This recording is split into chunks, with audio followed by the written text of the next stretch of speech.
کسی زمانے میں ہوتا تھا کہ شام کو بوڑھی مائیں بچوں کو لے کر کے بیٹھ جایا کرتی تھی اور دادی اماں کے گرد سارے بچے جمع ہو جاتے تھے اور وہ کہانیاں سنایا کرتی تھی۔ ان کہانیوں میں صحابہ کی عظمت کی کہانیاں تھیں، اہل بیت کے تذکرے ہوتے، اپنے اسلاف کے قصے ہوتے، کہانی کے روپ کے اندر وہ دین گھول کے بچوں کو پلایا کرتی تھی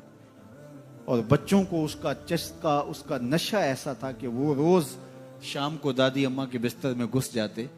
اور دادی اماں ان کو دین کا سبق دیتی، اپنی روایات پڑھاتی، اخلاقیات سکھاتی اور بچے اس درس گاہ سے پڑھ کے جب نکلتے تو پھر وہ دنیا کے جس کونے پہ بھی کھڑے ہوتے اس درس کو کبھی بھی بھولا نہیں کرتے تھے۔ جب سے دادی اماں کا بستر اجڑ گیا ہے،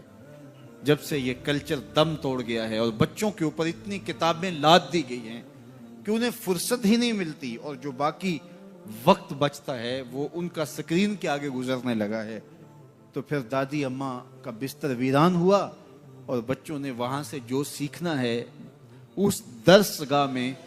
جس کے استاد فرنگی روحوں کے بے حس ڈھانچے ہیں، جو انہوں نے سکھانا ہے، تو پھر نتیجہ کیا ہوگا کہ بچہ جو فکر لے کر اور جو طرز زندگی لے کر اٹھے گا تو وہ کبھی بھی اس مزاج سے میل نہیں کھائے گی جو کہ ہمارے اسلاف کا طریقہ تھا، ہمارے اسلاف کا دیا ہوا مزاج تھا۔